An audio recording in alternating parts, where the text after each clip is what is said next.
A child's prophecy shook the rain. The sun will dance tomorrow. António Mendes, a skeptic clutching a worn notebook like a shield, stood in the muddy fields of Fatima, boots sinking into the earth. He'd come to debunk a lie. Rain fell in heavy sheets, drumming his coat as a church bell tolled, its echo lost in the storm. Pilgrims' umbrellas bobbed like black mushrooms across the Cova de Iria, shadows weaving in the mist. His pen scratched damp paper, noting the absurdity. 3 children claiming visions of the Virgin Mary, promising a miracle to shake the world. Nonsense, he muttered, breath fogging. Yet Lucia's words clung, unbidden, like the rain. At 40 years old, António had carved a career at Lisbon's Diário de Notícias, chasing truths through war-torn headlines and scandals. His sharp eyes, framed by wire-rimmed glasses, missed nothing. His tongue unmasked charlatans. But Fatima felt different. This village of stone houses and olive groves hummed with strange energy in October 1917. The Great War raged beyond Portugal's borders, yet here, people spoke of miracles. His editor, a gruff man with a cigar-stained mustache, was blunt. Debunk this fairy tale, or don't come back. Antonio's lips twitched, not a smile. Fairy tales died with his daughter, Sophia. 2 years ago, her body lost to fever. His prayers failed then, faith buried with her. Maria, his wife, clung to rosaries and vigils, but Antonio chose facts. His notebook was his altar. The village square churned with voices and mud. Pilgrims huddled under tents, faces lit by flickering lanterns, some kneeling to light candles that sputtered in the rain, flames defiant. Antonio pushed through, his city coat and polished shoes drawing stares. An old woman, Teresa, approached, her shawl soaked, eyes bright. "I walked from Porto, senor," she said, voice trembling. "My son's in the war. The lady promised peace if we pray." "I believe her." Antonio scribbled, her faith a puzzle. "And if nothing happens?" he asked. Teresa's smile was firm. "Then I'll pray harder." Her words, raw with hope, stirred something he shoved down. By a stone wall, a girl, 10, stood barefoot, dark eyes on the horizon. Lucia dos Santos, heart of this miracle. Her cousins, Francisco and Jacinta, knelt beside her, rosaries in hand. Jacinta's cough, frail as a sparrow's cry, hit Antonio like a blade. She was too like Sophia. Her pain, offered for sinners as the lady urged, was a mystery he couldn't grasp. Lucia's gaze met his, steady. "She's coming tomorrow, senor," she said, voice cutting the rain. "The lady. She'll show everyone." Antonio's pen poised. "What's she like, child?" Lucia's smile held a secret. "Brighter than the sun. She sees you. She wants the rosary prayed daily, to end the war and save souls." Antonio scoffed. "Prayers don't stop wars." Her words lingered as he turned, scribbling to mask unease. In a tavern, smoke and cheap wine stung the air. Locals filled tables, voices split between hope and scorn. João Silva, a bearded farmer, sat with his wife, Honor, and daughter, Clara, their faces warm with faith. Antonio slid into a chair, sensing a story. "You believe these kids?" he asked. João's weathered eyes met his, a flicker of doubt crossing them. "They've seen her since May. But so many expecting a miracle? What if it's just hope?" He shook his head firm. "No, tomorrow she'll prove it." Antonio leaned in. "You'd bet your life on children over reason?" João's smile was steady. "Reason didn't save Clara, like your Sophia. Prayer did." Anna's hand tightened on Clara's, voice soft. "We prayed as Lucia said, senor, for Clara's life. But I see Jacinta's cough, and I fear for her. Will she suffer too?" Antonio's grip tightened on his pen. How did they know Sophia? Clara, 12, with Sophia's curious eyes, tilted her head. "Would you pray, senor, if the lady's right? What if she sees you, like Lucia says?" The question stung, Sophia's voice echoing. "Why do stars hide by day?" Antonio stood muttering, "I'm here for facts," and stepped into the rain. The village pulsed, hymns rising above the storm. Pilgrims lit more candles, their glow battling the mist, a sea of faith Antonio couldn't fathom. He passed a church, its stained glass virgin glowing, her eyes seeming to follow, Maria's refuge, the Immaculate Heart. A memory surged, Sophia's hand in his, pointing to that virgin in Lisbon. "Does she hear us, Papa?" He'd lied, saying yes. Doubt flickered. In his cramped room above the tavern, he opened his notebook, pages smudged. He wrote of Lucia's calm, Teresa's trek, the Silver's faith and fear, and the clinging mud. Lucia's call to pray gnawed at him, an open wound. He closed the book, rain tapping the roof. Tomorrow, 50 to 70,000 would gather, expecting a miracle. Antonio expected nothing, but a small flame of doubt burned in his chest. October 13th dawned grey, rain relentless. Antonio joined the crowd streaming to the Covida area, 50 to 70,000 strong, umbrellas and mud-caked boots a-sea. The field was a quagmire, yet pilgrims knelt, rosaries in hand. He spotted the Silvers, Joao's arm around Honor, Clara clutching her shawl, their faith steady as thunder rumbled. Antonio's eyes found Maria, scarf slipping, hands clasped, rosary gleaming. A plea for peace, the lady urged. She hadn't told him she'd come. Their last fight flashed. Her plea to pray, his cold refusal. Fairy tales, he'd snapped. Now she stood among believers, unaware of him. His voice caught, guilt heavy. The children appeared, Lucia leading, Jacinta's cough worse, face pale. The crowd hushed, eyes on the sky. Antonio gripped his notebook, knuckles white. Show me, he whispered, unsure who he meant. The rain fell harder, the world holding its breath. Antonio stood in the rain-soaked Covida area, his notebook heavy, pages curling under the drizzle. The crowd, 50 to 70,000 strong, pressed closer, a restless hum weaving through the storm's rhythm. Pilgrims knelt in the mud, rosaries glinting like stars, while skeptics muttered, faces taut. Antonio's breath caught as he saw Maria, his wife, scarf slipping, eyes red from tears or rain. Her rosary gleamed, a plea for peace the lady urged, a devotion he'd scorned. She hadn't seen him, her gaze fixed on the 3 shepherd children at the field's heart. Lucia, Francisco, and Jacinta stood unshaken, small forms dwarfed by the throng. Lucia's voice cut through the wind. She'll come today. She promised a miracle, Signor, so all will believe. Antonio's pen hovered, no words came. His heart, hardened by grief, trembled, their certainty chipping at his walls. He pushed through the crowd, boots sucking at the mud, seeking answers. A local official, Ribeiro, a thin man with a sneer, stood by a sleek car, out of place among muddy carts. This is chaos, Ribeiro hissed. Children stirring thousands? We'll stop it before it spreads. Antonio nodded, scribbling, sensing a story his editor would love. Reason over superstition. But soldiers shoved past pilgrims, shouts drowned by hymns, and his pen paused, the clash a spark of unease. In the village square, tension boiled over. Soldiers, rifles slung low, cornered Lucia near a stone fountain, their voices sharp. You're stirring rebellion, girl, one barked, gripping her arm. Lucia's eyes blazed. I speak what the lady tells me, prayer, not revolt. Pilgrims surged forward, an old woman waving her rosary, shouting, leave her be. The lady chose her. A man, face weathered, pushed between them, voice booming. She's a child, not your enemy. The crowd's hymns swelled, forcing the soldiers back, rifles lowered. Antonio watched, his heart pounding, as the storm of faith clashed against force, igniting doubt in his facts. He recalled his editor's office, cigar smoke thick, the man's growl echoing. Fatima's a distraction, Mendes. Crush it with facts, or you're out. Antonio had nodded, jaw tight, knowing failure meant his career. The memory stung, his notebook heavier now. He turned, nearly colliding with Father Costa, a young priest clutching a weathered Bible. You don't believe, Senor Mendes, Costa said, voice firm yet kind. Faith holds you, not your hands. Wait until noon. You'll see. Antonio snorted, waving at the muddy chaos. A circus. Costa's smile was faint. The lady's sign will open hearts. The words gnawed as he walked away, the priest's gaze heavy. The village buzzed, pilgrims erecting altars of candles and wildflowers, flames sputtering in the rain, hymns rising like a tide. Antonio overheard a debate by a cart. 2 men, one shouting, she's real. The children don't lie. The other scoffed. It's madness, a trick of the eyes. Their clash mirrored Antonio's mind, faith and doubt wrestling. The Silvers' faces emerged, their warmth cutting the chill.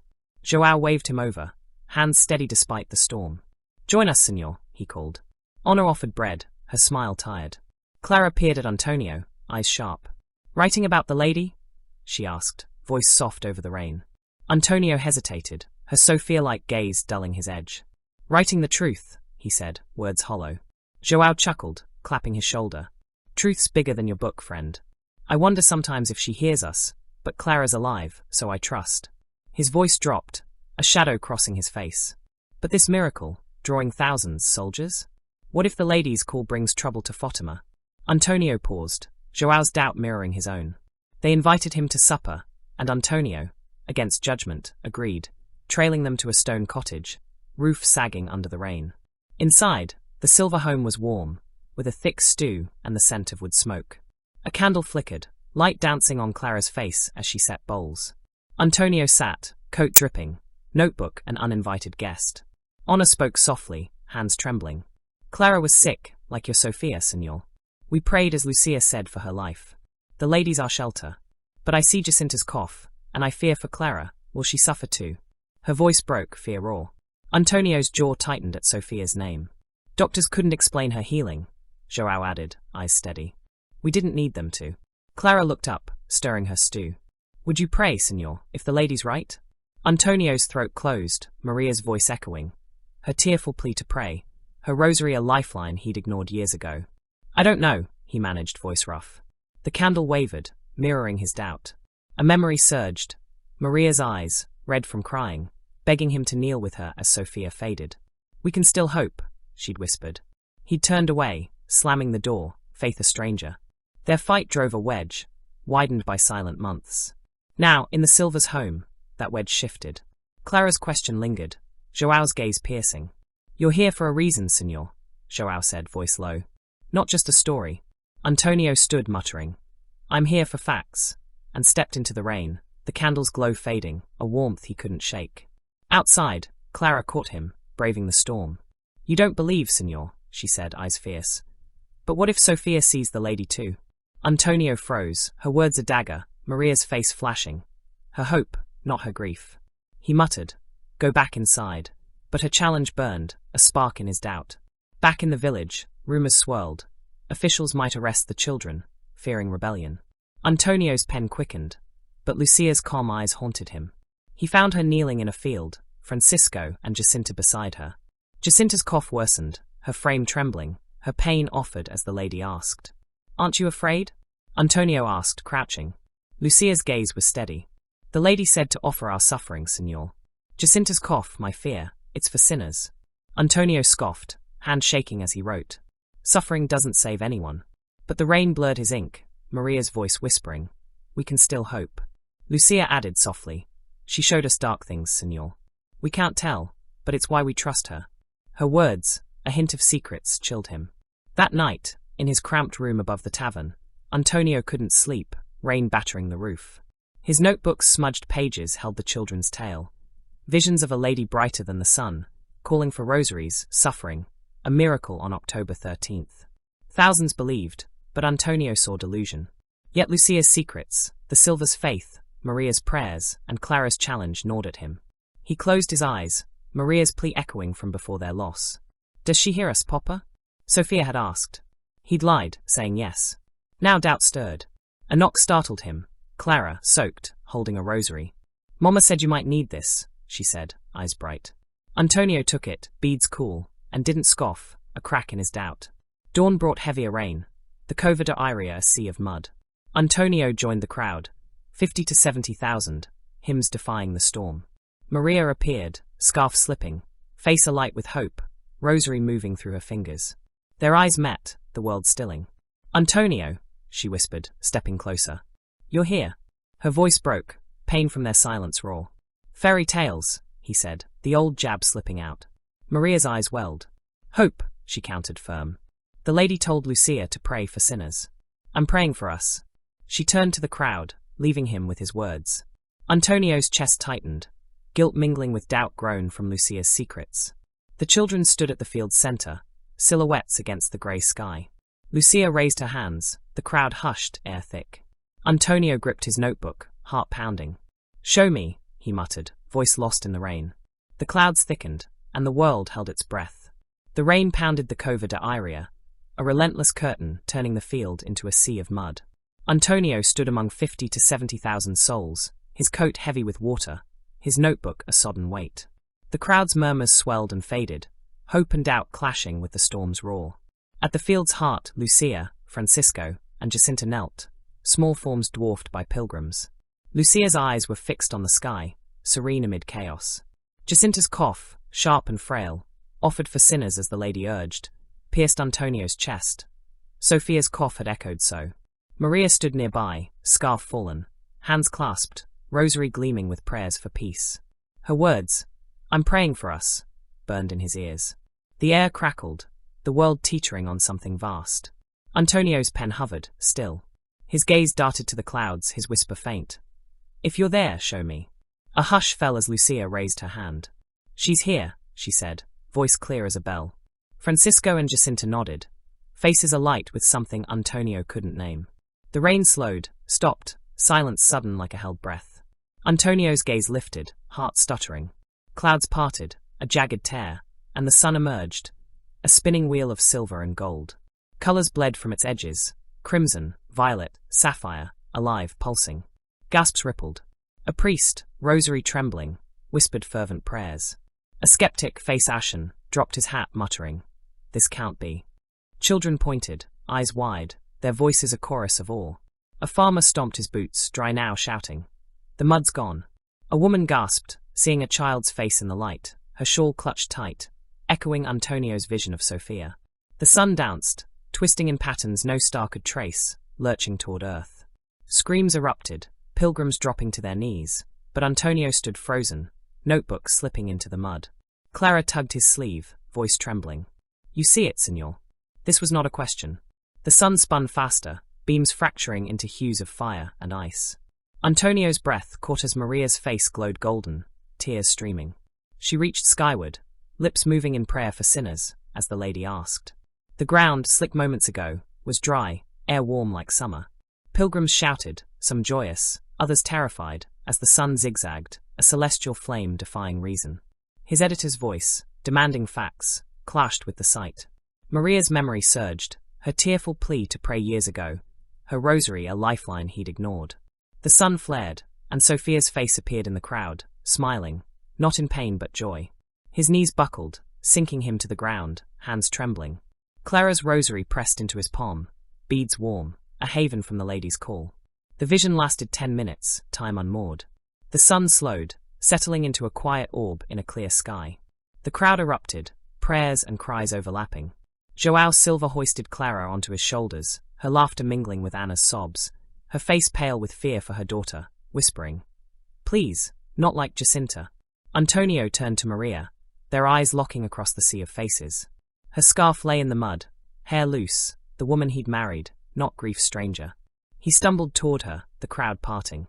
"Maria," he whispered, voice breaking. She stepped forward, hand finding his, their embrace melting years of silence.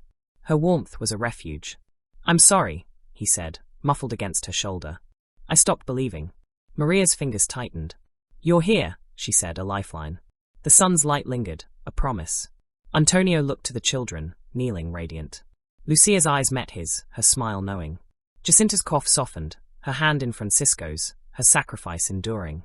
Pilgrims dispersed, some singing, others weeping, clothes dry despite hours of rain. Clara ran to Antonio, eyes fierce. "Will you pray now, senor?" she asked, Sophia's echo. Antonio nodded, words failing, her question a spark. He retrieved his notebook.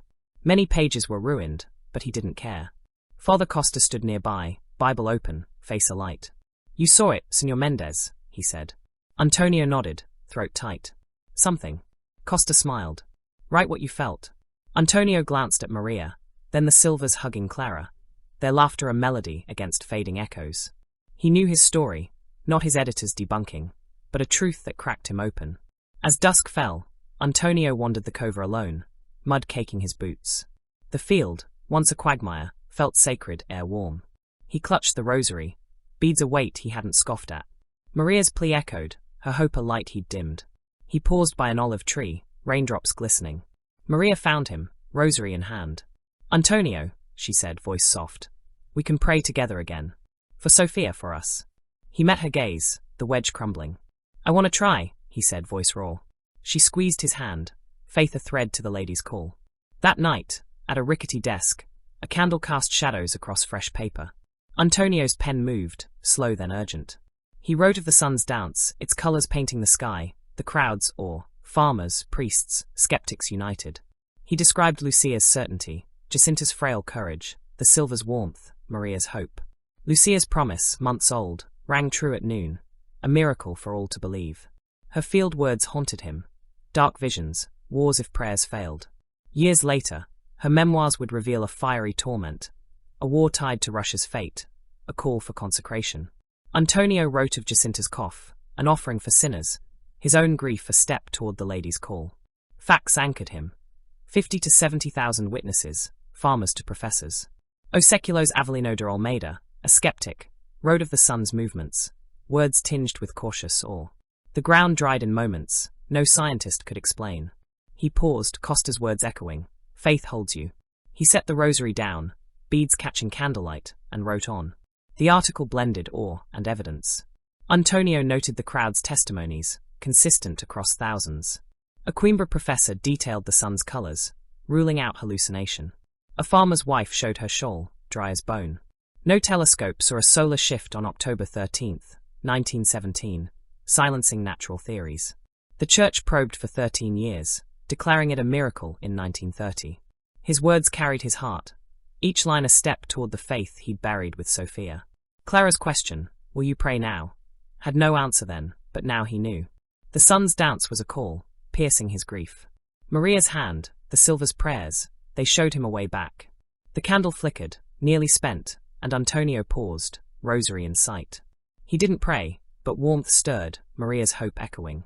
He signed the article, doubt lighter than in years. Days later, Antonio stood with Maria outside their Lisbon home, sky endless. She held Clara's rosary, fingers tracing beads. "You kept it," she said, voice soft. Antonio nodded, hand finding hers. "I'm trying," he said, meaning it. The article ran, not a debunking but a story of wonder, sparking whispers across Portugal. It spoke of thousands seeing the impossible, O Seculo and O Gia reports aligning, the church's seal confirming no delusion. Antonio thought of the cova, the mud a memory, faces etched in his mind. A professor measured the sun's path. A farmer swore his boots were dry. A journalist traded doubt for awe. No weather explained the warmth, no coincidence the prophecy's precision. His article asked, what if faith is the courage to see proof? Maria's smile mirrored Fatima's light. The silver's cottage, the children's prayers, the sun's dance, threads in a tapestry he now saw. He squeezed Maria's hand, feeling Sophia's peace. Fatima's story spread, a chorus of wonder from the cova. Antonio's pen captured it, his heart lived it. The evidence stood, woven through years of scrutiny, questions piling like stones yet failing to dim its light. Father Manuel Formigueo, a priest with a scholar's rigor, probed the children in 1917, his pen sharp as he questioned Lucia, Francisco, and Jacinta. Writing as Visconde de Montello, he tested their claims. What did she say? Why you? Yet their answers, urging prayer and repentance, never wavered. A skeptic, he noted their calm, details too precise for children, laying a foundation for the church's verdict. In 1924, the Bishop of Leiria summoned Lucia, now a nun, probing for cracks. Her memoirs, written in the 1930s and 1940s under church orders, held firm, matching those early days, her clarity outshining Antonio's smudged ink. The church's caution, delaying its blessing until 1930, steadied Antonio's faith, proving truth endured. Father John de Marchi, in the 1940s, gathered voices echoing Antonio's awe. His book painted a vivid picture. A farmer whose boots dried in moments. A doctor who felt the warm ground, shaking his head. A Lisbon skeptic there to mock, whose scorn softened by colors he couldn't explain. Scholars like Father Joaquin Alonso, Fatima's archivist, compiled volumes in the 1960s. Letters, diaries, forgotten accounts. He studied weather, psychology, skeptics' claims of optical tricks, and found no answers. Stanley Jackie, a priest-physicist, analyzed meteorological data, ruling out sundogs or mirages. Andrew Pinsent, an Oxford scholar, noted witnesses, atheists, professors, children, united in consistent accounts, defying mass delusion. No eye strain dried a field, or matched a child's prophecy. Lucia's secrets unfolded. Hell's torment urging rosaries, a war tied to Russia's errors, and in 2000, a bishop in white suffering, linked to a pope's near-death in 1981. Antonio saw these as the cova's light, truths spanning a century. He wondered if others had seen such wonders, felt the unexplainable unfold. What defies your explanation? Share below, and join Faith and Family Fables with a like and subscribe.